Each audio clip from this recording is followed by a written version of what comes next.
서 계시던 이 장소에 오니 아버지 생각이 더 많이 나네요.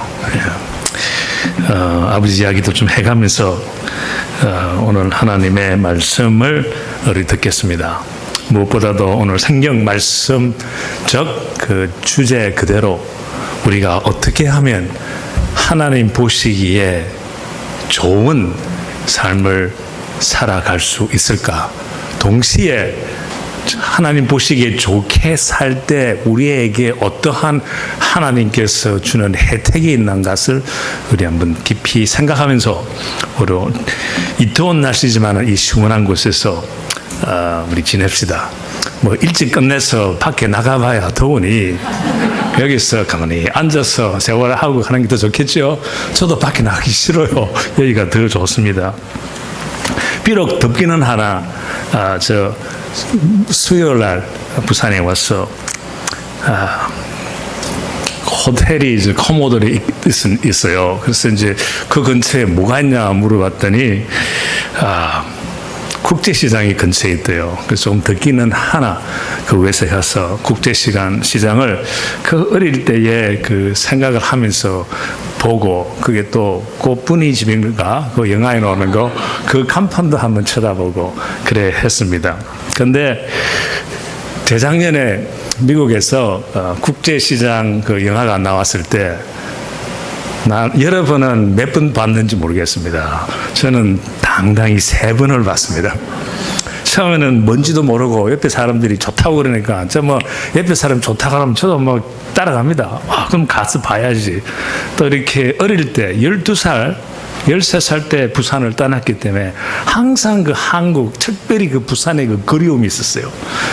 그래서 또 가끔씩 이제 한국에 나오게 되면 되게 또 소홀해 있게 되고 마음은 여기 와서 좀 쉬고 싶은데 목회만 하는 것이 아니고 일까지 해야 되고 비즈니스도 하고 뭐 신학교에 또 뭐 이사로 있고 뭐 정부기관으로도 있으니까 좀 시간이 많이 안 돼서 왔다 볼일만 보고 가기는 가는데 부산에 대한 이 영화가 나왔다 그래서 3번을 봤습니다. 첫 번째 갔을 때는 우리 식구들만 갔어요. 우리 딸 둘이 하나는 오늘 같이 참석했습니다. 둘째 이제 갔는데 영화가 다 끝나고 나서 서로 얼굴을 쳐다보니까 눈이 빨개요. 많이 울은 것 같아요. 여러분도 많이 보셨죠? 당연히 봤다고 생각하고 아마 그 못 본 사람은 후회가 참 많을 것입니다. 늦지도 않았으니까 보시고. 그러나 저는 그때 처음 보고 나서 무엇을 제일 많이 생각했는가 하면 저 아버지 생각했습니다. 그 6.25 때 그 어려운 그 사정. 그때 저희 아버지는 고등학생이었어요. 고등학생인데 저 부산 아니고 저 대구까지 우리 적군들이 내려왔죠. 그때의 그 참 중요한 다부동 전쟁, 그 포항에서 전쟁을 벌써 우리가 져고 이제 대구에서 다부동 전쟁인데 여기에서 이제 우리가 치면 이거는 이제 부산까지 확 밀려 들어오는데 이 부산 사람을 살리기 위해서 그 대구 밀양 그 창 근처에 있는 사람들이 열심히 싸웠습니다. 싸워서 국군들이 모시라니까 드디어 올 것이 왔다 이겁니다. 고등학생들을 데리러 옵니다. 근데 아버지 친구들은 벌써 눈치를 채고 한국 그쪽에는 산이 많으니까 산 속으로 다 숨어버렸대요. 근데 아버지는 자진해서 내가 같이 싸우겠느라. 그리고는 친구들이 어디에 숨어 있는지 알거든요. 자기만 알아요. 우리들은 모르니까 가서 설득을 시켰어. 야, 이봐라. 우리가 여기에 숨어서 만일 우리 국군들이 쥐면 우리는 죽을 가능성도 많다. 그러나 우리가 싸워서 지면 그래도 한번 싸워보고 죽는 거고 이기면 우리 자유, 우리 한국 대한민국을 살릴 수 있다 해서 딱 끌고 와가지고 전쟁 속에 갔는데 불행하기도 전쟁 속에서 자기가 설득시킨 친구들은 다 죽었대요. 자기 혼자만 살아남았습니다. 혼자 살아남았는데 그때는 이 포위를 당하면 한국에서 그 포로를 그때만 안 쓴대요. 다 죽여버린대요. 귀찮으니까. 빨리 그 사람들 내려오기 바쁘니까. 자기네도 한 명도 모자라니까. 필요 사람들이 자기네도 편리하니까. 그래서 이제 포로가 됐을 때 거의 이제 포로라고 그러나 서렌더를 딱 됐는데 그때 총을 막 씩 쏘기 시작하더래요. 같이 간 친구들이 막 쓰러지는데 그때에 아버지께서 처음으로 이제 하나님이란 이름을 외칩니다. 그전에는 우리 하시 쪽은 그 창의 그쪽인데 아무도 안 믿었어요. 지금도 가끔씩 저 오면 그 창에 들려서 가면 아직까지 하시 저 마을에 가면 한 50척이 아주 모여 산대요. 그전에는 굉장히 많았는데 이제 다 흩어졌지만은 아직까지 믿는 사람 하나도 없어요. 그게 저의 이제 큰 숙제인데 거기에서 이제 나와서 이제 어릴 때 누가 교회에 있는 권사님들이 길거리에서 보면 야 병구가 너 교회가 하나님 믿어야 돼 이런 소리를 많이 들었대요. 근데 신경도 안 쓰고 그냥 살았는데 그 순간에 그게 생각이 나더래요. 그래서 그때 하나님 당신은 누군지는 모르지만은 만일 나를 살려주시면 제 생애를 모두 다 바치겠습니다 하고 무조건 뛰었답니다. 근데 진짜 그 영화에 보면 막 뛰어가면 총알이 팍팍 박히잖아요. 땅바닥에 그 느낌이 그대로 나왔대요. 그래서 어쨌든 한 총알도 안 맞고 살아났어요.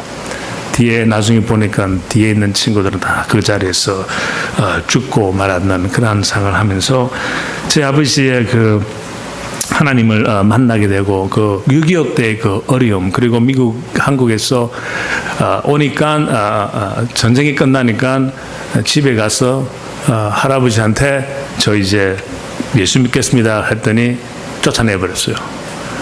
그래서 그때 자기가 하나님하고 약속한 것을 생각하고 어떻게 해서 이제 부산에 내려와서 이 한상덕 목사님의 배려 안에 고신대학에서 졸업을 하시고 고신대학을 졸업할 때 무렵 부산 용호동 나 혼자 제일 장로교회에 목사님을 구하는데 간다는 사람이 아무도 없어서 자기가 두 번째로 또 자신해서 그럼 제가 가겠습니다 해서 거기에서 11년 13년을 목회를 하시다가 저는 거기에서 태어났습니다. 나 혼자 촌에서 태어나서 그리고 이제 13살 때 초등학교 이제 6학년 졸업할 때쯤 저는 아버지 따라서 이제 미국으로 이제 가게 됐습니다. 그때 그것을 생각하면서 좀 눈물을 많이 흘리고 두 번째는 이제 우리 교회에 이제 나이 드신 분들이 좀 계시는데 그분들은 당연히 한국 사람들이죠. 모시고 이제 갔더니 끝나고 나니까 그분도 눈물이 많이 흘리면서 눈이 또 빨개요. 그래서 어디 장면이 참 감격스럽습니까 했더니 그때 이제 나이 드신 분들은 주로 보니까 그 여의도 광장에서 그 가족 찾기 정신없이 눈물 흘렸대요.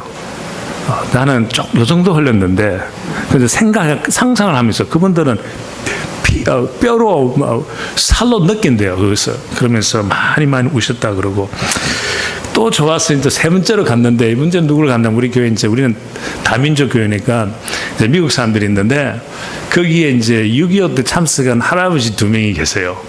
그래서 그분들하고 이제 그분 부인들이 한 분은 살아계신데 모시고 이제 갔는데 영화를 잘 봤습니다. 보고 나서 쳐다보니까 눈물이 많지는 빨갛지는 않아요.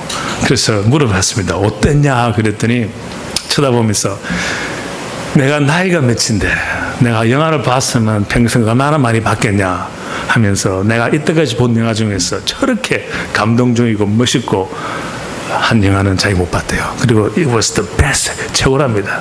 그래서 근데 저로서는 정리를 다 해보고 나니까 언제 참 진짜 눈물이 팍 쏟아지는가 하면 아마 여러분도 그럴 줄알고 믿습니다. 제일 마지막에 거의 마지막 완전 마지막은 아니지만은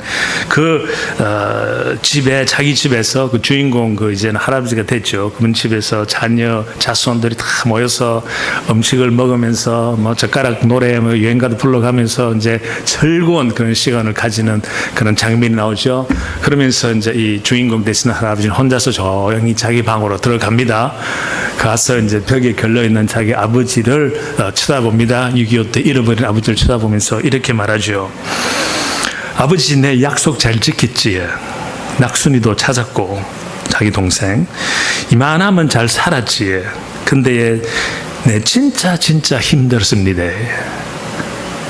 그때에 두 가지로 내가 느낀 것은 하나는 그 영화를 보면서 나는 그때 6.25 참석을 못했지만은 또 가족을 잃어버리지는 않았지만은 상상으로 내가 느낀 그 아픔을 생각하고 그러나 또 저에게는 또 제가 체험하면서 어려운 그 한국에서 살 때 또 미국에서 처음으로 이민 간 그러한 그 40년, 50년 전에 그 미국 생활의 이민 생활의 아픔을 생각하면서 참 많은 또 눈물을 흘렸습니다.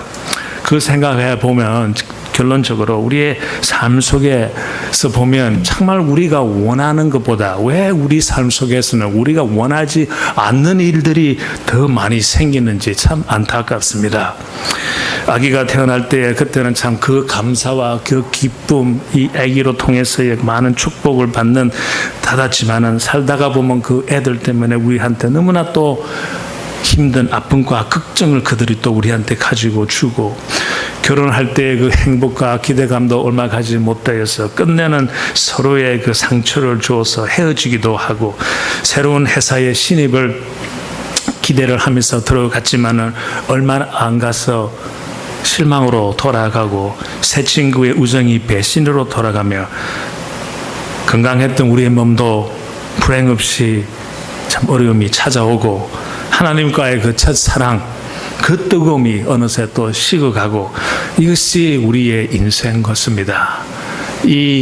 이러한 걸음을 이러한 인생의 삶을 우리가 어떻게 살아나가면 보람있게 어떻게 살아나가면 하나님 보시기에 좋았기에 하나님께서 한량없는 우리에게 은혜와 축복을 우리에게 허락해 주시는 길인가가 참 질문 아니할 수가 없습니다. 아까 이야기한 대로 저도 참 그 영화를 보면서 저의 어려움을 생각해 봅니다. 오늘 이 이야기를 하면서 또 여러분의 그 어려움, 옛날의 어려움 또 현재의 어려움을 또 생각하면서 우리 같이 이 더운 날에도 마음을 궁하면서 우리가 설레면서 그 중심은 하나님께서 우리에게 희망을 주신 것을 생각하면서 우리가 한 시간 지나기를 시작하겠습니다. 저 6살 때까지 미국에 살 때는 한국에 살 때는 생각보다는 참 힘들었습니다. 1살, 2살, 3살, 4살, 5, 6, 7살 때는 몰랐습니다. 나 혼자 촌에 살다가. 내 생각에는 그때요. 여러분, 나이 드신 분부터 먹을 것은 참 많았어요. 나 혼자 촌에 갔더니 먹을 것은 많았어요. 그분들이 하는 일은 닭을 키워서 계란을 생산해서 파는 것이 그들의 일이었습니다. 그러니까 목사님 되니까 그분들이 맨날 닭 갖다 주죠. 그래서 저는 삼계탕 맨날 먹고 살았고 그 다음에 계란 맨날 갖다 주니까 아침마다 저녁마다 계란 먹고 그래서 건강하게 잘 자랐어요. 저는 아마 계란을 계산하면 몇 천 개가 몇만 개 정도 먹을지도 모르겠습니다. 지금도 계란은 좋아해요. 어릴 때의 그 맛이 어디 갑니까? 여전히 남아있는 것 같습니다. 그런데 초등학교 딱 들어갔더니 딴 세상인 거예요. 초등학교 1학년 갔더니 부끄러워가지고 모르고 그냥 다녔는데 2학년 되고 3학년쯤 되니까 이제 친구도 생기기 시작하고 친구들하고 운동장에서 놀다가 보니까 가까워지기 시작하니까 애들이 나한테 묻는 거예요. 너는 어디서 사냐 물어요. 나는 모르고 그냥 나 저 멀리 저쪽에 버스 타고 걸어서 버스 타고 20분 가서 그 정거장에서 걸어서 한 3, 40분 가면 그 용호동이라는 곳에 나 혼자 촌에 있는 곳에서 왔다. 그랬더니 어떻게 됐겠습니까? 애들이 그때는 뭔지도 몰랐어요. 그러나 애들이 집에 가서 지금 부모님한테 일른 거예요. 그랬더니 부모님들이 너 그 친구하고 놀지 마라. 손도 하지 마라. 그렇게 돼서 초등학교 2학년, 3학년 되니까 친구가 하나도 없어요. 마당에 쉬는 시간이면 그 젊은 어린애 노는 거 있잖아요. 그때 말 타기를 많이 했는데 눈 감고 등에 타는 거. 그때 그거 참 잘하고 재밌었는데 하루는 아무도 저를 끼주지 않아요. 그런 상태에서 나중에는 할 수 없어서 어머니가 참다 못해서 그러면 이제 부산 수정동으로 우리 이사 가자. 그때는 이제 출근 퇴근은 영어는 나한테는 했지만은 이제는 수정동에 와서 어떻게 그쪽으로 왔는지는 모르겠어요. 수정동 와서 조그마한 방 하나 조그마한 새방살이라 그러죠. 거기서 이제 형하고 저하고 어머니하고 셋이서 살면서 주말에는 이제 어머니는 때에 따라서 이제 들어가고 나는 이제 수정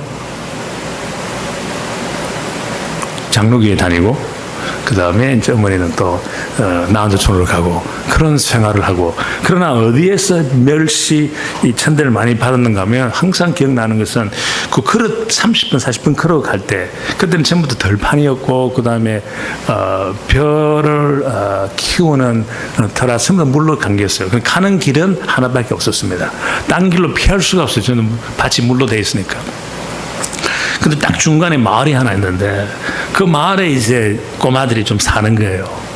그래서 그 마을을 지나가면 그때는 진짜 너무나 참 고통스러웠어요. 뭐냐면 좀 숨어서 그 길거리 아무도 없으면 확 뛰어나가면 언제 거기 사는 애들이 알았는지 튀어나오면서 야 문동아 이 길로 지나가지 말라고 돌을 던집니다. 그 애들은 저를 완전히 문동이로 생각하고 돌을 던지는데, 그러니까 우리는 이제 문둥이니까 자기들 생각에는 이게 사람도 아니니까 그냥 저만한 이 자갈을 저한테 던지는 것이 아니고 눈에 보이는 것은 무조건 던져. 이만한 뭐 돌도 던져요. 그러면 우리 형하고 저는 참 돌에 많이 맞았습니다. 이게 뒤에 보면 많이 터졌고 등에도 많이 맞았고 그런 학대를 받았는데, 13살 때 이제 미국의 아버지가 신학교 공부하러 더 가신다고, 대학원에 가신다고 이제 가는데, 이제 가면 이제 모든 것이 이제 평화스럽고 했지 하고 갔는데, 1969년도 가니까 그때 미국의 그 상황이 또 말도 아니더라고요. 그거 가니까 또 다른 어려움이 닥치기 시작했어요. 1968년도에는 마틴 루터 킹이 암살당할 겁니다. 그때 무엇입니까? 인종차별 때문에 암살당한 때입니다. 동양 사람이 다 나타나니까 우리도 제대로 취급을 안 해줄 상태 그때였습니다. 저는 또 아버지 다니는 신학교가 저 시외에 있으니까 고등학교, 중학교가 완전히 백인이에요. 딱 나타난 사람, 이상하게 생긴 사람 우리 형아가 저밖에 없어요. 그랬더니 그때부터 또 우리 멸시 천대를 받기 시작합니다. 그때는 우리한테 이름이 없었어요. 팀 하스라는, 원래 영어 디모더로 해서 팀 하인데 저 이름은 그때 두 가지가 나타나는데 팀 하가 아니고 팀 하하하하 돼버렸습니다. 그쪽에는 성을 마지막으로 부르니까. 그리고는 이제 그것도 불러주면 고마운 거고 저 이름으로 안 불러요. 그냥 야 너 중국 사람 너 땅에 돌아가. 요 China go back home. 이것이 우리의 이름이었어요. 그러한 이제 우리 40-50년 전에 이민 간 사람들은 참 고생 많이 했습니다. 지금은 그런 게 거의 없다고도 할 수가 있습니다. 그래서 거기서 자라면서 아버지는 생활을 해야 되니까 누구한테 맡길 것도 없고 누구한테 뭐 도움도 못 받고 혼자서 이제 개척해 나가는 거예요. 그래서 아버지는 목회를 일을 하시면서 신학교를 다니면서 이제 우리 자녀가 4명인데 우리 참 어릴 때니까 많이 먹잖아요. 고등학교 뭐 그때 나이니까. 그래서 이제 14살 때부터 아버지가 난 도와달라 그래서 같이 우리 노동도 하고 청소도 하고 큰 빌딩 뭐 15층짜리를 우리가 둘이서 맞춰서 아버지 혼자면 8시간 할 것은 자기가 8시간 일을 하면 공부를 못 하시니까 저를 나한테 도와달라 그래요. 저는 14살 때부터 그 청소부로 아버지 도와서 일하고 가정집 페인트 칠하며 미국에 가면 풀이 많잖아요. 풀 깎는 것도 하고 온갖 일 다 하고 10대를 자랐습니다. 그리고 부끄러움이 너무너무 많아 고등학교 때는 졸업할 때까지 데이트 한 번도 못 해봤어요. 그리고 이상하게 또 25살 때부터 저한테 흰머리가 나서 꼬마들이 아저씨라 부르고 저의 참 생애는 참 순탄하지 못하고 그러다가 중력이 어쨌든 20대는요 좀 잘 나갔어요. 열심히 했는지 성경에 묻죠. 열심히 하나님을 충성을 하면 어떻게 하신다고 3대까지 축복을 준다는 걸 저는 100% 믿었거든요. 그래서 가만히 보니까 아버지가 13년은 나한자촌에서 섬기시고 희생을 했으니까 나한테는 확실한 축복이 있다고 하고 나는 별로 안 해도 저절로 이제 축복 받는다고 저는 진짜 그렇게 생각을 하고 그래 했는데 20대는 대학을 졸업하고 10년도 안 9년 만에 척척 매년 올라가서 그 회사에서 이제 200명이 되는 건축 설계회사, 미국에서는 거의 큰 회사 중에 하나입니다. 특별히 설계사로서 거기에서 이제 중력이 되었습니다. 중력이라는 것은 그 회사의 주인을 되는 겁니다. 주인이 그때 한 8명이 있는데 저는 이제 껴서 저는 9번째 중력이 되고, 계산을 해보니까 한 조금만 있으면, 한 10년만 있으면 한 75%가 저가 될 것 같아요. 왜? 그게 법이 있습니다. 나이가 들면 다 바로 밑에 젊은 중력한테 팔아야 돼요. 식구들한테 건너주지 못하게 돼 있습니다. 근데 그때에 내가 중력이 됐을 때 원만한 8명 중에서 한 6명은 다 50대 이상이고, 한 사람이 45살이고, 저는 29살이었습니다. 그 나중에 이제 31살 정도, 30살 됐을 때 한번 45살하고 식사를 하는데, 그래서 어떤 이야기를 하다가 나이가 나왔어요. 그러면서 자기가 내 나이가 그때 29살인 줄 알았던 걸 알고 손을 쳐면서, 그때 당신이 29살이라는 것을 우리가 알았더라면 절대 성진 안 해줬대요. 아무리 그래도 너무 젊지 않냐고. 나도 그렇게 생각했는데, 나도 깜짝 놀랐는데 어쨌든 뭐 했으니까 나는 좋더라 그랬어요. 근데 왜 성정시켜줬냐 했더니 딱 쳐다보면서 그 흰머리 때문에, 그 흰머리 보고 한 30 후반인 줄 알았대요. 그래도 젊다고 생각해 줬는데 29이 뭐냐 하면서. 근데 그 사람들은, 동양 사람들 그때만 잘 모르거든요. 나이가 어떻게 되는지. 근데요, 백인들은 빨리 늙는 것이 표가 나고, 그 다음 한국 사람입니다. 근데 그냥 딴 이야기지만 흑인들은요 60이 돼도 30 끝인 피부가 30 같아요. 좀 어두워서 그런지 보면 참 젊게 보여요. 7, 80대도 젊게 보여요. 그 피부가 그래서 그런지 그런 것 같아요.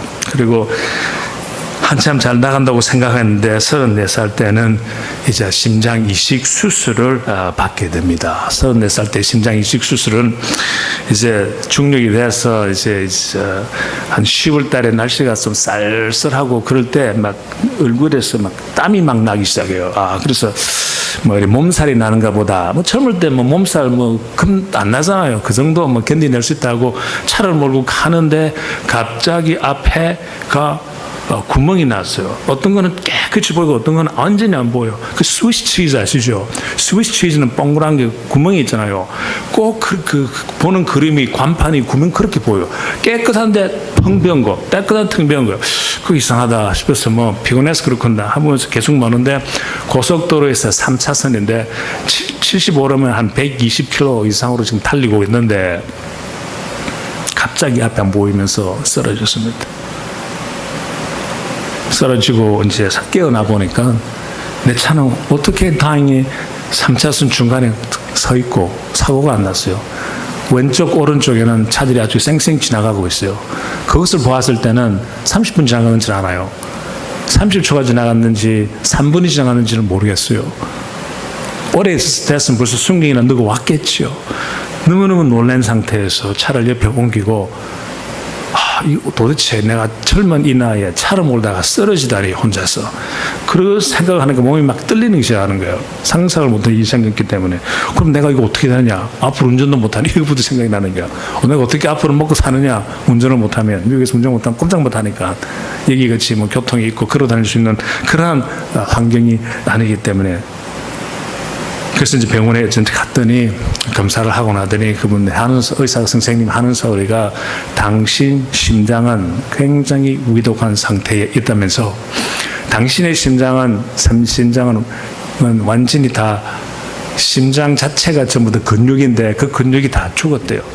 그러면서 심장의 근육은 한 번 죽으면 다시 재생하지 않는다는 것입니다. 우리나 팔이나 다른 운동을 안 해서 많이 근육이 없으면 운동만 하면 다시 재생을 하지만은, 이 심장의 근육은 한 번 죽으면 다시 재생하지 않는다는 사실을 듣고 너무너무나 충격. 그래서 뭐 어떻게 해야 되냐 했더니 방법이 없다. 때가 되면 이 심장이 더 나빠져서 악화돼서 당신이 여기에서 저 피아노까지도 제대로 못 걸을 정도 되면 그때는 당신 심장 이식 수술밖에 없다는 거예요. 그러한 상태에서 이제 2년을 기다리면서 마지막 정말 2년을 기다리니까 여기서까지 걷지도 못했어요. 숨이 막혔어. 그때 이제 때가 됐다. 이 정도 나쁘면 이제 심장 이식 수술 받을 자격이 있답니다. 그리고는 그 자리에서 바로 입원을 시키고 집에는 너 이제 못 간다. 그래서 거기에서 6개월 병원에서 기다리면서 심장 이식 수술을 합니다. 6개월을 기다리면 어떠한 마음으로 기다리신지 아십니까? 살아남을 수 있는 확률이 25%입니다. 75% 사람이 죽어요. 첫 번째, 기다리다 자기에 맞는 심장이 나타나지 않아서 기다리다 죽는 사람이 50%고, 운이 좋아서 그래도 심장 이식 수술을 한 사람들 중에서 수술하는 도중이나 하고 나서 인펙션이나 어려움 때문에 죽는 사람이 또 50%예요. 그럼 살아나는 사람은 25%. 우리가 거기서 20명이 병원에서 기다리고 있습니다. 평균적으로. 그럼 서로 찾아봅니다. 우리 20명 중에서 1년 후면, 1년 반 후면 여기에서 5명만 살아남구나. 참 그때의 그 생활은 참 서로 어떤 마음으로 그게 있는지 상상이 가시죠. 그러한 생활을 합니다. 그리고 일단 성공적으로 수술을 해서 살아남습니다. 살아남고 그 다음에 그때 심장이 안 좋은 심장을 받아가지고 6년인가 5년 후에 심장 이식 수술 또 한 번 더 합니다. 그러한 지나고 병원에서 처음에 나올 때는 그때 젊은 나이에 재정적으로 너무너무나 힘들었어요. 비록 중력으로 있었지만 이제 막 중력이 되기 때문에 이제 큰 돈 막 벌기 시작할 때 있는데 아주 저축도 제대로 못할 그 나이였는데 앞이 창창한 그 나이였는데 이 어려움이 다가보니 제가 나왔을 때 너무너무 힘들고 회사에서는 이제 일도 못하고 심장 이식 수술을 한 사람은 어떻게 해줄 수도 없는 거고 그래서 이제 뭐 보험 정도에서 혜택을 조금씩 받다가 그 다음에는 나중에는 너무너무 힘들어서 어느 정도 힘든가 하면 우리 저 딸들 운동화 제대로 못 사줬습니다. 진짜 옛날 뭐 신데렐라 뭐 이 소설을 다시 한번 제가 경험한 것 같아요. 한 번은 일을 막 회사를 창립을 하게 해서 시작하는데 애들이 학교에 왔어요. 그때 나이가 뭐 5살 뭐 6살 됐는데 킨더가든에서 왔는데 운동화 신는데 딱 뒤집혀져 있는 보니까 빵꾸가 나 있어요. 그래서 이제 와이프 보고 우리 빵꾸 났다, 구멍 났다 그랬더니 이래 쳐다보면서 어떡하면 돈이 없는데 그러한 시절이 정확히 21년 전 이야기입니다. 그렇게 우리가 생활을 해왔습니다. 제 걸음도 생활도 순탄한 것은 절대 아니었습니다. 그것을 비교해서 국제시장의 그 우리 부모님들, 할아버지들의 그 6.25 때 어려움은 더 비참한 것 같아요. 그분들의 참 희생과 노고로 통해서 우리 대한민국이 이 정도 산다는 것은 정말 기적이고 동시에 이 믿는 우리로서는 분명히 하나님께서 어떠한 뜻이 있는 것은 확실한 것 같아요. 제가 요새 이제 젊은 학교나 이런 데 가서 강의를 할 때는 어떤 강의를 하는가 하면 이제 모든 기독교는 한국 사람한테 남아있다. 걸려있다. 그 무슨 소리인가 하면 유럽의 기독교는 거의 이제 무너졌습니다. 아시죠? 신학교가 거의 없습니다. 옛날에 활창했던 거 다 거의 없어지고 몇 개만 남았어요. 미국은 지금 기독교가 어느 정도가 돼 있는가 하면 유럽처럼 내려가기 시작했습니다. 신학교가 지금 문을 닫기 시작했어요. 저는 비빌리코 신학교에 한국 사람들이 100명이 와 있습니다. 총 신학교 중에서 350명이 있는데 한국 학생이 없으면 그 신학교 문 닫아야 됩니다. 동부에서는 가장 큰 신학교입니다. 서부에서 가장 큰 신학교는 펄롤 신학교인데 그거는 학생 수가 1,500명인데 한국 학생이 500명입니다. 한국 학생이 없으면 그 신학교도 힘들어합니다. 그러한 사정이 돼버렸어요. 고로 지금 이 세계에서 이 온 인류에서 한국처럼 믿는 사람들이 열심히 자유롭게 교회 다니면서 사회에서 할 수 있는 나라는 하나밖에 없습니다. 한국입니다. 캐나다도 이제 못합니다. 미국에서는 초등학교, 고등학교, 대학교, 중학교에 기도 못합니다.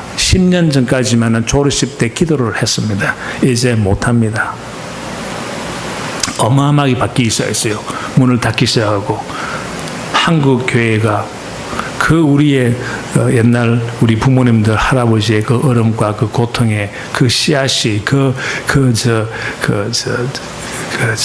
희생이 이제 우리한테서 피면서 우리가 해야 할 것은 기독교를 다시 우리가 온 세계에 재성하면서 동시에 이제 선교가 우리의 책임이라고 저는 봅니다.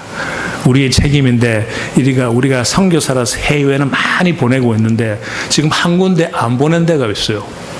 온 세계에서 안 보낸 데가 있습니다. 지금 여기에 대륙이 몇 개 있습니까? 세계에 6개 있죠? 아시아, 아메리카 해서 하면 6개가 있는데 저는 7개의 대륙이 있는데 7번째 대륙에는 우리가 선교사를 아주 제대로 하나도 못 보내고 있어요. 그게 뭔가 하면 일터입니다. 생각해 보십시오.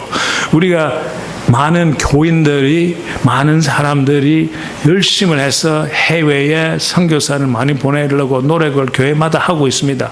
한국에 6만 개의 교회가 있는데 선교사가 지금 몇 명 나가 있습니까? 그렇게 노력하면서도 호부 2만 5천 명 나가 있습니다.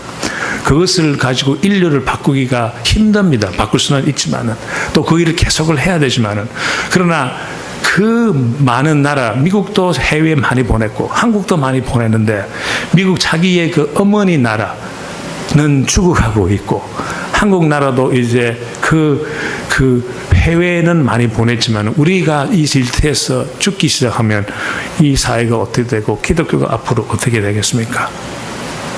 그래서 우리는 이제 일터 사역에 열심히 우리가 뛰어오면서 회사에 나가서 일을 하면서 우리가 하나님 가르치신 그대로 마치 선교사가 중국이나 중동에 갈 때 하는 것처럼 행동을 하고 생활을 하면 되는 거예요.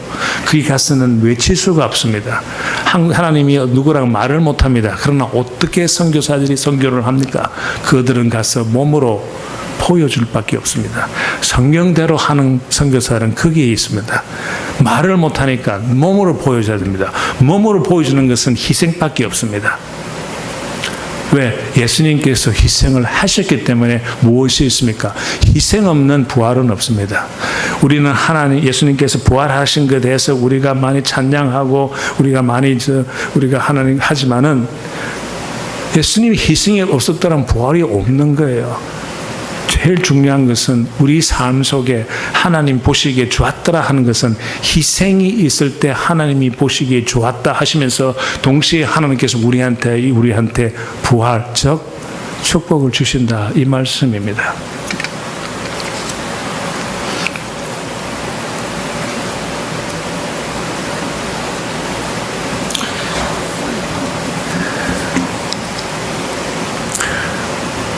그럼 그것이 어떻게 되나? 어디에서 우리가 이 축복이 이 희생에서 오는 것인가를 우리가 다시 한번 깨달아야 될 것입니다. 근본적인 것은 예수님께서 희생을 했기 때문에 우리한테 축복이 있고 예수님의 부활이 있습니다. 부활이 없었더라면 여러분이 이 자리에 있을 필요가 없습니다. 오늘로서 여러분 하나님 말씀을 다시 하시면서 여러분 가정에 부활이 있기를 원하고 여러분 자신 속에 부활이 생기기를 바랍니다. 오늘 기술에 참 중요한 단어가 있는데 그 단어가 뭔가시 하면 거기에는 한국 쪽에는 은총에 나와 있지만 영어에는 다르게 나와 있어요. 내가 설명을 해드리겠습니다. 어마어마하게 중요한 것입니다. 그 이야기 하기 전에 예를 들어서 제가 여러분 이해하게 해드릴게요. 12살, 6살 때 미국을 갔기 때문에 한국말을 그때 잘 못했어요. 국민학교 6학년 수준으로 한국말을 했어요. 그리고 내가 간 곳은 한국 사람들이 없으니까 한국말을 빨리 잃어버렸습니다. 그래도 이 정도 한국말을 지탱하게 된 것은 결혼을 이제 한국에서 대학교를 졸업한 사람과 결혼을 했기 때문에 이 정도 유지를 하고 또 거기에는 외국 사람들 속에만 있었기 때문에 내가 사는 곳은 한국 사람이 없었기 때문에 빨리 잊어버렸어요. 그래도 그때 이제 한국말을 배우겠다 해서 저 펜팔을 좀 했습니다. 펜팔을 했는데 소정국민학교 다닐 때 국민학교 다닐 때 중앙 무슨 중앙 뭐 있었어요. 무슨 소년중앙이라는 잡지책에 있었는데 그는 3분의 1은 만화였어요. 만화가 재미있어가지고 매달 샀었는데 그게 생각이 나서 이제 거기에다 편지를 보내서 네, 펜팔하고 싶다 했더니 펜팔이 들어왔는데 몇백 개 들어온지 아십니까? 한 800개 이상 들어왔어요. 어떻게 800개 다 대답을 합니까? 할 수 없으시 그때는 사진도 없으니까 이쁜 여자하고 하고 싶은데 할 수는 없고 글씨가 이쁜 여자 8명을 골랐어. 그분들하고 중학교, 고등학교, 대학교 얼마 됩니까? 한 7년 됩니까? 7년은 펜팔을 했어요. 그때의 한국말을 많이 유지하게 되었고 이제 쓰는 것도 계속 할 수가 있었습니다. 근데 떠날 때 제가 한 단어 모르는 게 있었어요. 뭐 한문 이런 거 말고 순수한 또 뭐 한문도 되겠지만은 한국의 그 참 그 감정이 풍부한 단어 정이라는 단어가 무슨 뜻인지 몰랐어요.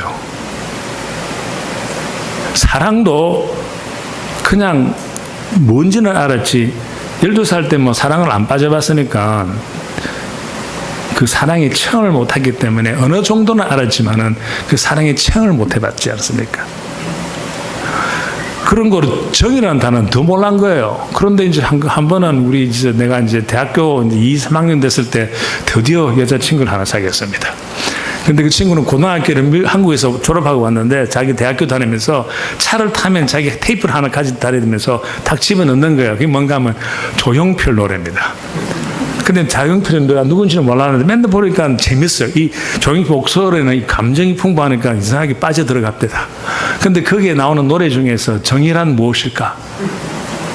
나이 드신 분들은 잘 아시죠? 근데 그게 참 이상하게 나한테 싹 들어오는 거야. 정의란 무엇일까? 주는 걸까? 받는 걸까? 받을 땐 어떠하고 줄 때는 못하는 나오는데 근데 그것을 한 번 듣고 두 번 듣고 세 번 듣고 5번 듣고 10번 들으니까 이상하게 정이 뭔지 알게 되겠더라고요. 그래도 13년 동안 한국에서 살았으니까 빨리 알게 됐어요. 그리고 생각해 보니까 정하고 사랑 이 두 단어 중에서 어떤 것이 더 위대하다고 생각하십니까? 다들 여러분 대답 안 하면 안 해도 됩니다. 나 다 알아요. 정이더라고요. 다들 정이라 그래요. 그만 보니까 맨날 여자 남자끼리 뭐 나 너 사랑해 자기 나 사랑해 한다 해놓고는 금방 헤어지더라고요. 그런 사람들이 많아요. 그죠? 그러니까 이 단어에 큰 그 아름다운 뜻은 있긴 있지만은 쉽게 깨어지는 그러한 단어가 또 속에 있는 것 같아요. 하나, 이 정이라는 단어는 보면 어떤 사람이 왜 당신은 그렇게 싸우면서도 왜 안 헤어져? 그러면 정 때문에. 야, 멋있어요. 너무 멋있는 단어. 근데 이 멋있는 감정의 표현이 미국에는 없습니다. 영어에는 없습니다. 그러니 얼마나 그 사람들이 불쌍합니까? 그 사람들이 우리 같은 정의 느낌을 가지고 있어요. 왜? 같은 인간이니까. 그러나 표현을 할 줄 모르니까 그냥 그런 정 같은 표현을 하고 싶을 때 그냥 사랑해 밖에 못 하는 거예요. 사랑 때문에 밖에 안 되는 거예요. 그래서 모든 그 사람들의 표현은 사랑으로 되어 있습니다. 우리는 사랑과 정의 분간을 하고 정이 정말 더 위대하다는 것을 우리가 알고 있습니다. 동시에 아니면 방면에 이 영어에 이 단어가 하나 있는데 딱 반대입니다. 우리는 그들이 가지고 있는 단어가 하나 있는데 우리한테는 없어요. 그 단어가 뭔가 하면 favor입니다. 찍어주세요. 저 favor이라는 단어인데 이 favor은 보통 영어 좀 하시는 분들 hey do me a favor 나한테 좀 잘해줘 이러한 단어가 아닙니다. 이 favor이라는 단어 속에는 여러 가지 뜻이 들어있어요.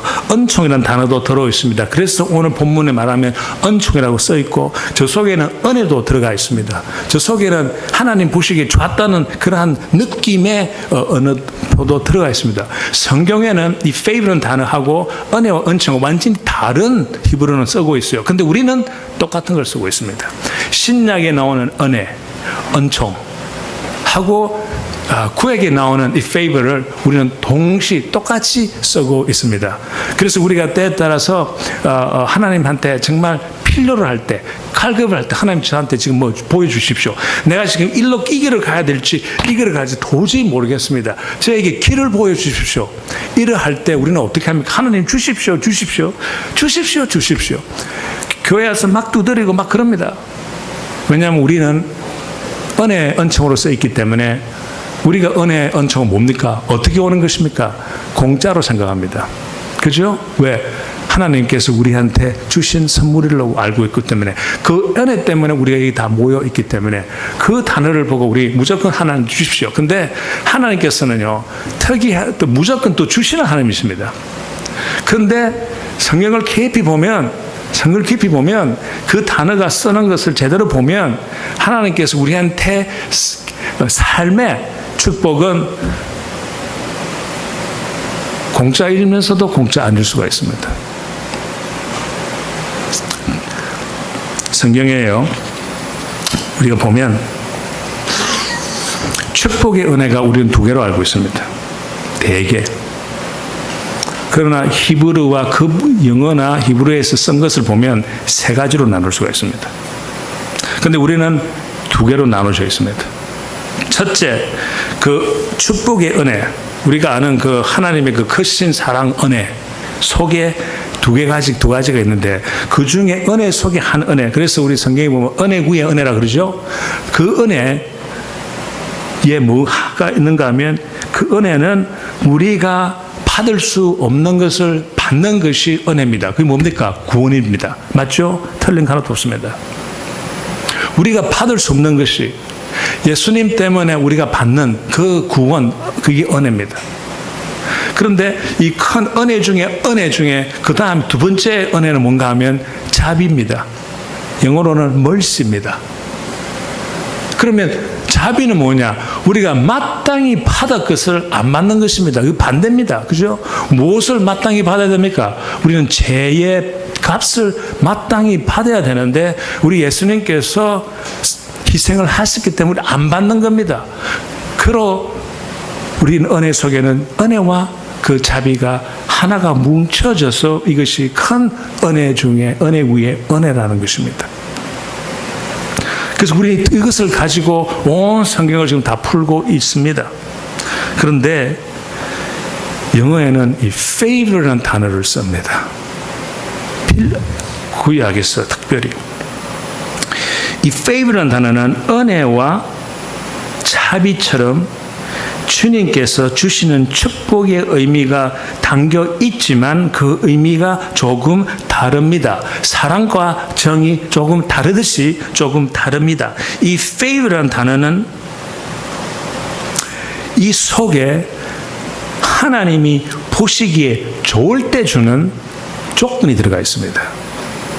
그 조건이 공짜일 수도 있고 하나님 보시기에 좋을 때만 주는 그러한 뜻이 그 속에 포함되어 있는 것입니다. 그래서 성경에서 이 favor라는 단어를 쓸 때는 단어 하나만 쓰지 않습니다. 항상 문장을 씁니다. 한국말은 감정적인 말이에요. 그런데 이제 양쪽을 어느 정도 아니까 너무너무 멋있어요. 한국의 이 언어는 완전히 감정적인 거예요. 그러니까 한국 말로는 시를 잘 쓸 수 있어요. 그러니까 우리 연애 같은 거 하면 오슬비가 뭐 도로 내려 낙엽이 뭐 떨어지는 연애할 때 참 많이 썼는데 그부터 쓰면서 본론으로 들어가잖아요. 그죠? 외국에는 그런 거 없어요. 뭐 바로 오늘부터 당신하고 나하고 이러한 계약을 맺겠습니다. 팍팍 들어가요. 근데 이제 한국말은 예를 들어서 비 이야기만 나와도 종피 종류가 몇 개 있습니까? 보슬비, 예? 혼자 이야기 다 못 들어보소? 이슬비, 선악비, 다락비. 어쨌든 나도 인터넷 갔더니 한 10개 정도 나옵니다. 근데 이 비가 전부 다 감정에 들어가 있어요. 그걸 어떻게 알 수 있는가 하면 시인들이 다 써요. 그 보슬비처럼 뭐 이렇게 하고, 보슬비에 감정이 들어있기 때문에, 이슬비 속에 감정이 들어있기 때문에. 근데 외국 시는 재미 하나도 없어요. 그런 거 못 써요. 미국에는 비를 표현할 때 rain하고 drizzle밖에 없습니다. 그것은 완전히 그 상태만 설명해 주지 감정이 없는. 그래서 그 교과서는 되게 영어로 씁니다. 왜?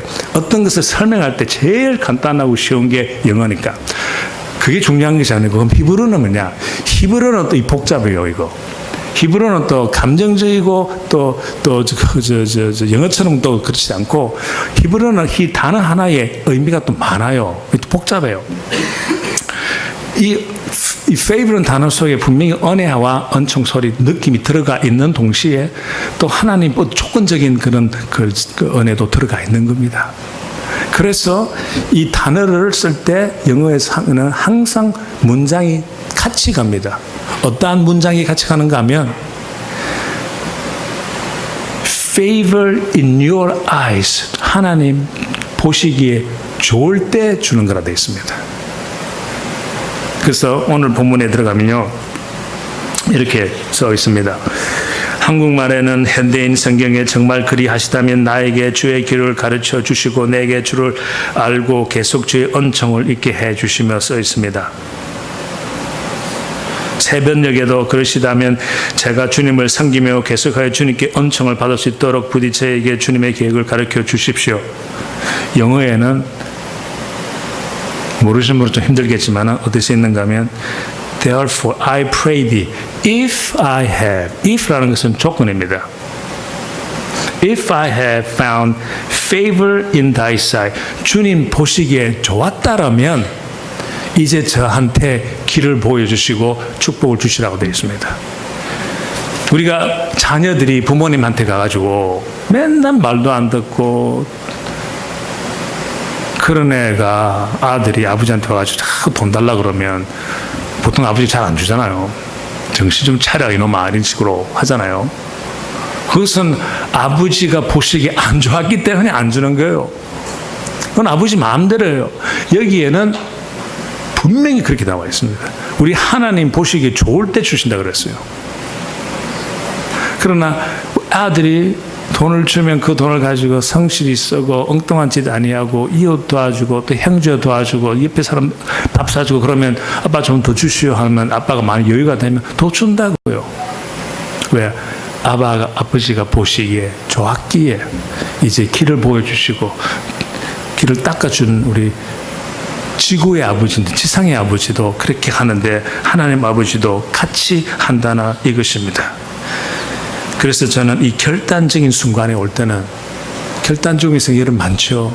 이렇게 해야 되나 저렇게 해야 되나. 그래서 주로 사람하고 부딪힙니다.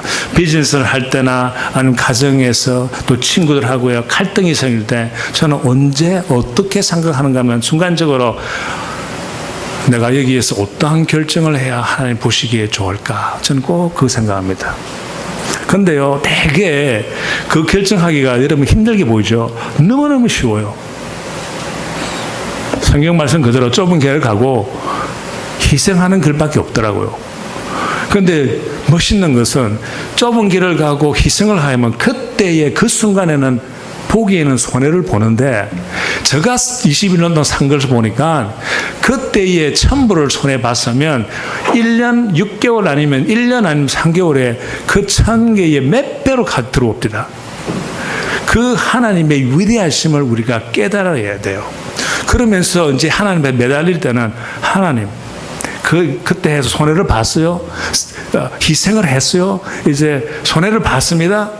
그러면 그 다음 날 가서 하나님한테 이제 모세처럼 favor는 단어를 쓰시면서 어떻게 하나님 어제 제가 한 일이 하나님 보시기 좋았으면 이제 저한테 길 보여주십시오. 그때는 떼써도 된다고 돼 있습니다. 근데 내가 이 문장 하나 보고 하는 것이 아니고 얼만큼 이게 중요한가 하면 이래 돼 있습니다. 이 단어를 쓰면서 하나님한테 떼쓴 사람들 누군지 아십니까? 모세만이 아닙니다. 여기는 모세입니다. 아브라함도 그랬습니다. 느헤미야도 그랬습니다. 그 정도면 충분합니까? 더 있습니다. 기드온도 하고 하나, 사무엘, 욥도 그랬습니다. 그 정도면 충분합니까? 더 있습니다. 솔로몬, 에레미야, 다니엘, 노아, 야곱, 모세, 다윗, 에스더 그리고 룻도 똑같은 기도와 단어 문장을 쓰면서 하나님한테 기도하면서 달라고 그랬습니다. 모세가 그 어려운 역경을 지나면서 자기가 하고 싶은 거 하나로 했습니까? 안 했습니까? 전부 다 하기 싫은 일을 했습니다. 자기는 하나님한테 가서 왜 또 가야 됩니까? 왜 바로왕이 또 나를 고생시키고 국민을 보살시키는데 이제는 하나님 그만하십시오. 저 이제 하기 싫습니다. 가라. 그럼 뭐라 그럽니까? 보세요. 그때마다 성경에 기록하는 것이 하나님, 제가 어제 하나님 말 좀 잘 들었지요. 그러면서 If I have found favor in your eyes, 주님 눈에 어제 내가 주님을 따르고 희생한 것이 보기에 좋았다면 이제 이 재앙 속에도 길을 보여주십시오 그럽니다. 너무나 우리한테 희망이 있는 약속의 확상이 있는 것입니다. 그냥 우리가 교회에 와서 하나님 기도할 때 그 어저께는 엉뚱한 짓 다 해놓고 비즈니스 하면서 다 쏘여놓고 거짓말 해가면서 그 다음날 와서 하나님 은혜 주십시오. 이거는 하나님 보시기에 안 좋습니다. 진짜의 하나님의 그 깊은 뜻은, 깊은 것은 우리가 할 일을 해야 된다는 것입니다. 즉 우리가 구원과 자비는 공짜로 받았으면 됐습니다. 우리는 자비와 그 은혜를 공짜로 받았기 때문에 그것은 이제 더 받을 필요가 없어요. 왜 자꾸 하나님한테 은혜 더 달라고 그럽니까? 영어에서 그래 되어 있지 않습니다. 은혜는 한 번 받으면 족합니다. 세례는 한 번 받았으면 족합니다. 그 다음부터는 우리가 일을 해야 된다입니다. 희생을 해야 되고 너 이웃을 너 몸과 같이 사랑하는 것은 즉 희생입니다. 그래 하면 그때는 손해를 보지만은 하나님께서 그 다음부터는 축복을 내주신다는 그 사실을 여러분께서 꼭 믿으시고 또 여러분의 삶에 큰 도움이 될까 합니다. 간단히 말해서 아브라함도요 똑같은 기도를 했는데 내가 여기서 하나 보여드릴 것은 똑같이 그 아브라함의 그 부인이 아들이 나올 거라고 하나님께 분명히 약속하셨죠. 그런데 아들이 안 생겼어요. 90살 때까지. 이제 안타까운 거예요. 막 그러니까 그때에 이제 하나님의 사자가 나타났습니다. 즉 하나님이 나타났다는 게 아닙니까? 그때에 어떻게 기도해서 여러분 그때 어떻게 기도할 것입니까? 하나님 약속해서 주십시오 그랬겠죠. 은혜 엄청 주십시오. 빨리 주십시오. 공짜로 주십시오 그랬잖아요. 그렇죠? 그렇지 않습니다.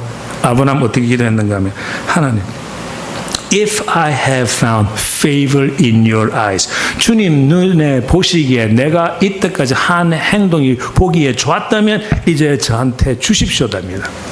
그렇게 할 수 있습니까? 우리 젊은 친구들도 몇 명이 있는데 부모님한테 이제 무슨 뭐가 필요를 할 때 가서 아빠 엄마 나 성실히 잘했죠. 그래 잘했다. 그럼 이제 또 그 다음 단계 주십시오. 할 수 있는 자격이 있습니다. 그럼 대개 부모님이 할 수 있는 만큼 해줍니다. 능력이 있으면. 그런 것도 못 해놓고 와가지고 자꾸 달라 그러면 당연히 거절을 받아야죠.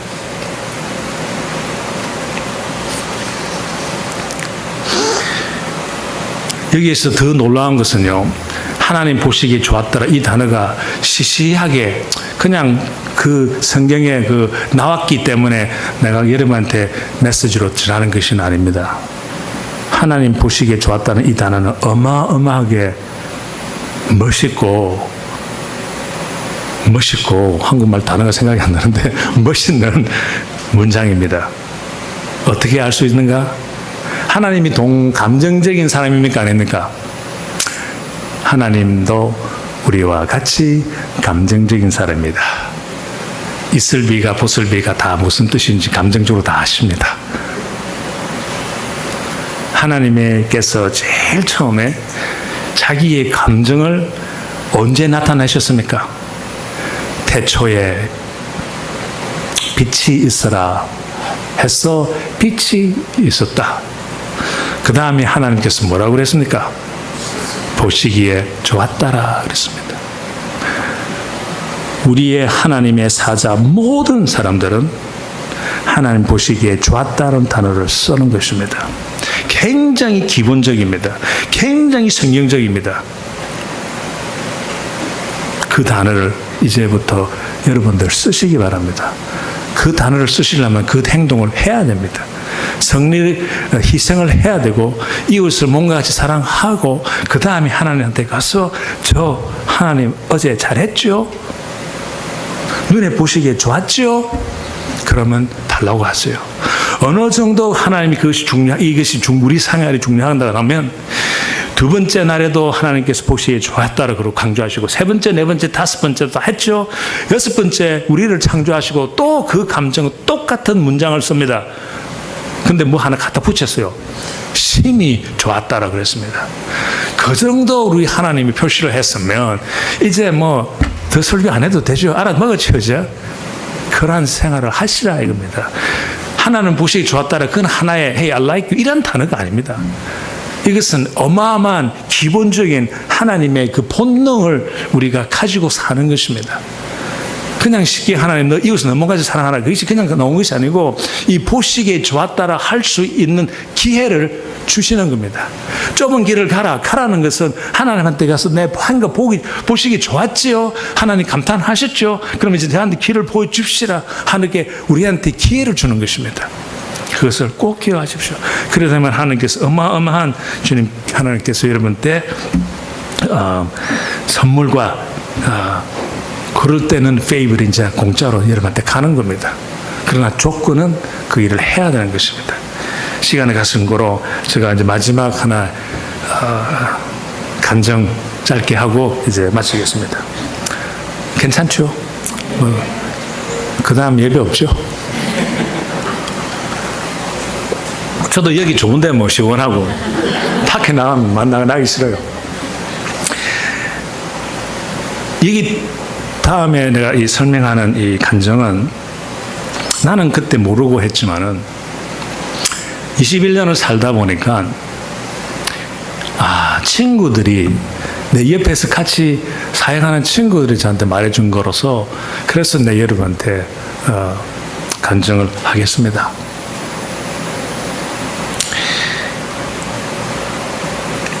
(21년) 회사를 차례 일을 하면서 참 회사가 잘 운영이 되었습니다. 지난 한 7, 8년 전에 어마어마한 미국의 IMF 이상의 고비가 미국에 있었습니다. 그것도 1년이 아니고 5년이 걸렸습니다.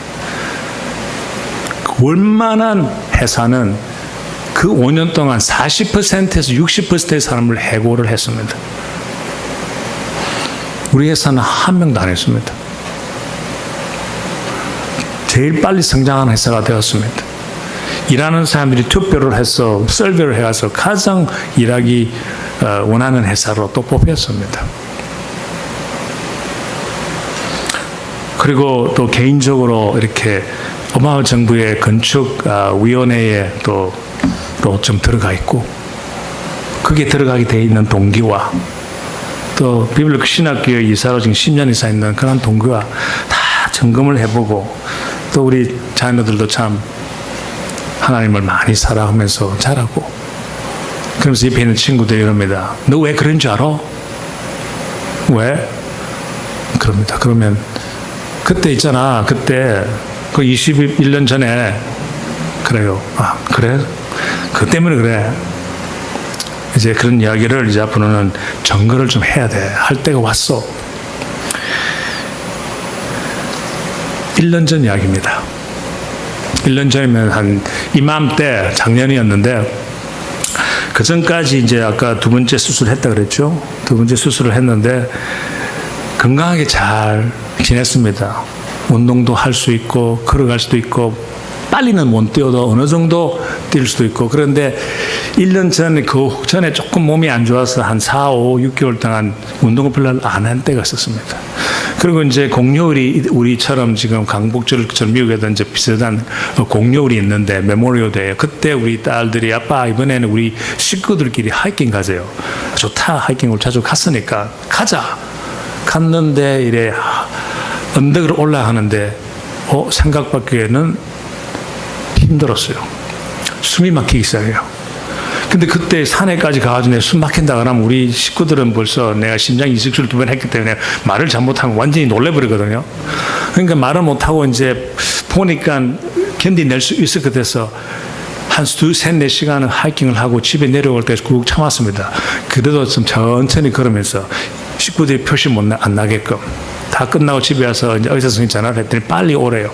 갔습니다. 갔더니 의사 선생님이 이제 저를 이제 마취를 시키고 이 심장을 이제 캐스터라이제이션을 통해서 안에 기계를 집어넣어서 이제 어떻게 되는 조사를 하는데 제가 이제 마취에 끼어나서 눈을 딱 뜨니까 이 의사 선생님이 하시는 말이 뜻밖의 당신 심장에 있는 두 혈관이 거의 다 막혔답니다.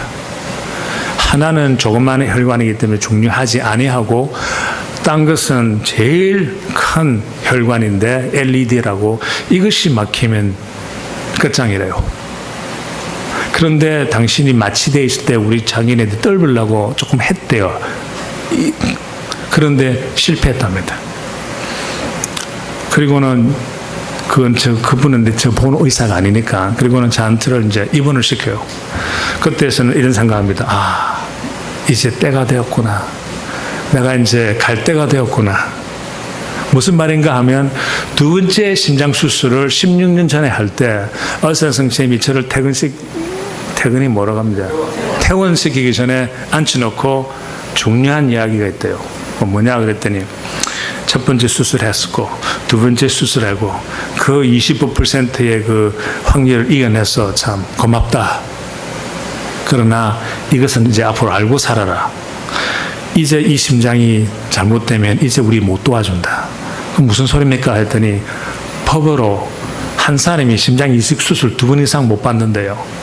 왜냐하면 한 번도 못 받아서 죽는 사람이 50%인데 한 사람이 3번 받는 것은 불공평하니까 법이 그리 돼 있다. 그러니 잘 먹고 조심하면서 잘 살아가는 겁니다. 고맙습니다 하고 저는 지난 16년 동안 그것이 아마 저의 좋은 가시가 되었는지 제가 정말 하나님 보시기에 좋게 살 수 있는 하나의 길이 되지 않나 하는 생각입니다. 항상 그 생각을 하고 있으니까 혼자서는. 그래서 16년을 그렇게 살았는데 그때가 왔으니 내일 아침이면 우리 딸 둘이 하고 부인하고 그래도 병원 방문 올 텐데 깜짝 놀래가지고 어떻게 됐나 싶어서 그때가 밤중이었으니까 이 말을 우리 애들한테 어떻게 하냐. 이제 아빠가 갈 때가 됐다. 큰 심장이 막혔으니 실패했다는 것은 요새 기술로 심각한 거거든요. 그래서 그날 밤 제가 어떻게 지냈는지 모르겠습니다. 마음 어느 정도 준비가 돼 있는데 이 식구들 생각하고 이웃들 생각하고 교회 생각하고 회사 생각하니까 이거 아주 갈 때 끝이 안 났거든. 그러면서 아침이 되어서 이제 저 본 의사 선생님이 찾아와서 어저께 이야기를 들었다. 실패했다는 거. 그럼 저는 어떻게 할 겁니까? 하니 한 이틀 후에 한번 다시 해보겠다. 딴 의사하고 딴 기술은 별로 없지만 한 번 더 해보겠다. 그래서 또 그때 실패하면 어떡합니까? 그랬더니 그때는 이제는 할 수 없다. 심장 이식 수술 받는 수밖에 없다. 그러면서 내가 그것은 저한테 관한 일이 아니지 않습니까? 저는 벌써 2번 받았으니까. 그랬더니 그 말도 맞대요. 그럼 어떡하란 말이냐? 그래서 나를 딱 쳐다보면서 그때 생각나? 21년 전 생각나는 거예요. 그래서 21년 전 아까 내 친구도 21년 전 생각나?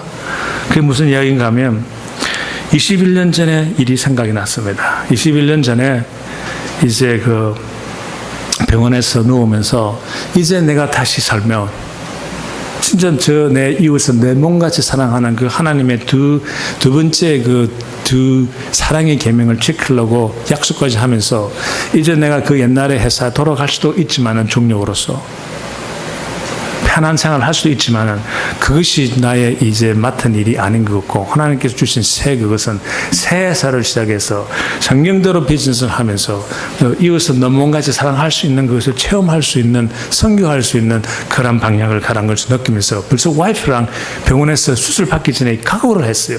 결정을 하고 하나님 앞에서 기도하면서 우리 그렇게 하겠다 했는데 나중에 알아보니까 와이프는 원래 그게 싫었대요.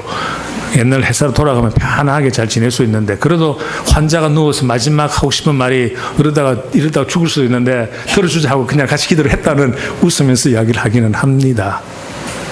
그런데 이제 그렇게 해서 이제 수술할 그런 마음 상태였는데 이제 6개월이 딱 지나고 아니 5개월이 지났어요. 5개월이 딱 지났는데 의사 선생님 기쁜 마음으로 달려오면서 Congratulations, 축하하네. 심장이 당신한테 제일 맞고 너무 건강하고 젊은 심장이 나타났대요.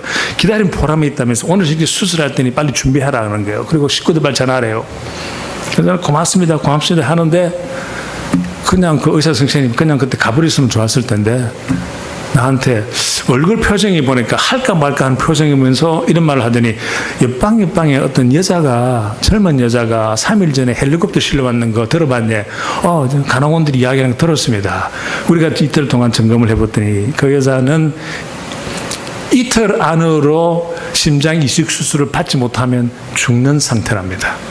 그래서 저는 안 됐네. I'm so sorry to hear that. 그랬습니다. 미안하다고. 미국에는 안 됐네 표현이 그렇습니다. I am sorry to hear that. 그렇게 표현을 해요. 그래서 의사 선생님이 또 할까 말까 하는 표정으로 그 여자가 필요한 심장은 사실 오늘 당신이 받는 심장하고 똑같다는 겁니다. 같은 O형에다가 같은 압력에다가 그 원래 있던 그 사람의 몸에 있는 거, 그 다음에 모든 것이 조건이 똑같다는 겁니다. 그런데 갑자기 이것은 저한테 그냥 안 됐네 할 만한 말이 안 되는 것 같아요. 너무너무 충격을 받아가지고 막 내가 당황하는 것을 의사 선생님이 보더니 미안 이런 뜻으로 이야기한 것이 아닌데 신경 쓰지 말고 오늘 저녁 때 당신 수술할 테니 준비하고 있으라면서 그렇게 하는 거예요. 그런데 그 선생님이 돌아서서 조정 끝까지 좀 가는데 그 3초 4초 지났나요? 마음에 편하지 않는 거예요. 벌써 나는 이 퇴원을 하고 앞으로 살면 이웃을 내 몸까지 사랑한다고 약속까지 해놓고는 이런 일이 일어날 리가.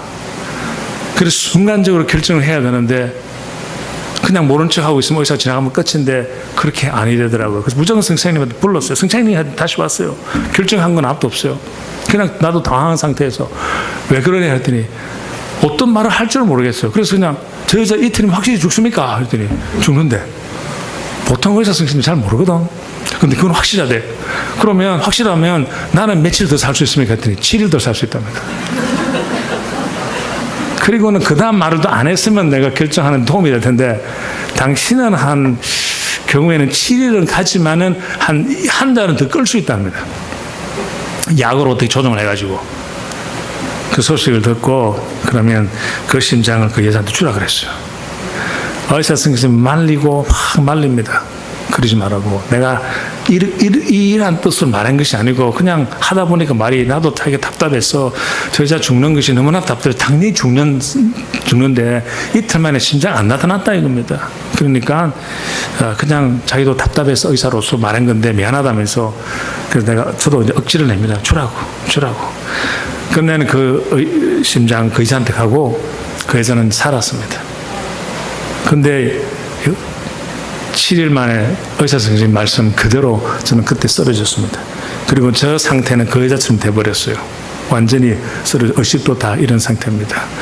그때에 이제 한 3주 정도 기다렸을 때 심장이 나타났는데 그때 나타난 심장이 저한테 잘 맞지 않는 심장이었어요.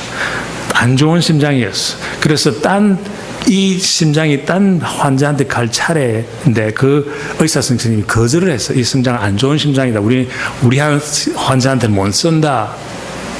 자기는 다음 때를 기다리겠다. 이 버림받은 심장이었어요. 이제 안 쓰고 이제 덮는 건 아니지만 이제 harvest라 그러는데 그 시체 죽은 사람을 그냥 이제 그 심장을 안 캐는 그런 어떻게 표현하지 harvest 안 하는 결정을 한 상태에 편지를 보낸대요. 일단 그 병원에서 이러한 심장이 나타났는데 안 좋은 심장이 이렇게 안 좋으니 그래도 굉장히 위독한 사람이 있으면 일단 쓰라는 통지가 나간대요. 우리 의사 선생님 그걸 보고 자기가 눈물을 흘리면서 결정을 하기로 했대요. 이거라도 써서 나를 살려내자고. 그래서 이제 우리 와이프한테 이야기해서 그 동의를 받고 그 심장을 제가 처음에 받았습니다. 그래서 그걸 가지고 5년 살면서 6년째 되는데 심장 이식수 한번 된 거예요. 의사 선생님이 1년 전에 돌아가서 그 기억나느냐? Do you remember? 기억나느냐? 그 이야기를 말씀하신 거예요. 그리고는 이어나가는 말이 당신이 그때 그 좋은 심장을 기증한 그 기록에 남아있고 또 버림받은 안 좋은 심장을 당신이 받은 것이 기록에 남아있기 때문에 비록 당신의 심장 이식 수술을 2번을 법적으로 했지만은 좋은 심장 받은 것은 1번밖에 안 받았기 때문에 법이 약간 부드러워져서 이런 경우에는 1번 더 할 수 있답니다. 그때에 저는 떠오른 것은 하나밖에 없었습니다. 예수님이 부활이 이런 거구나. 다시 살 수 있다는 그 예수님은 자기가 죽는 거 알았죠? 그럼 3일 후에 부활한다는 거 알았죠? 야, 참 이런 느낌, 여러분 그런 느낌 못 받아봤죠? 그 느낌 마치 이 사랑하고 정하고의 차이, 부활 여러분 아시죠? 그 느낌이 가죠?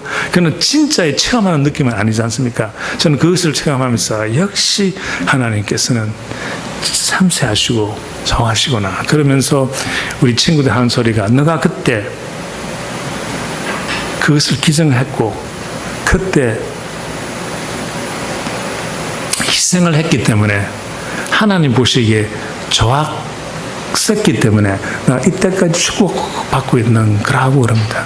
그리고 보면서 이제 친구니까 그거 아니거나 난 뭐 볼 일 없는 친구인데 같은 행동 다 하고 할 거 다 하고 뭐 별 거 없는데 그 하나 하나님 보시기에 좋았기 때문에 너는 아마 평생 지금부터 엉뚱한 짓만 안 하면 하나님께 축복 주시지 않나 이렇게 농담까지 해가면서 합니다. 근데 저는 생각을 해보니까 그 말이 맞는 것 같아요. 예수님께서 돌아가실 때 희생을 하시고 부활하신 것, 그것이 우리의 기초가 돼야 됩니다. 우리 삶의 기초가 됩니다. 이웃은 너 몸같이 사랑하라. 우리가 회사에서 충돌할 때 한번 희생하라. 희생 한번 해봐라.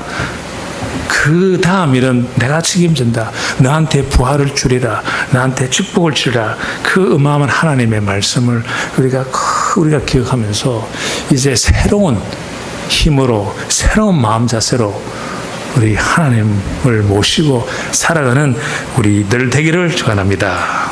같이 기도하겠습니다. 하나님 아버지 진심으로 감사를 드립니다.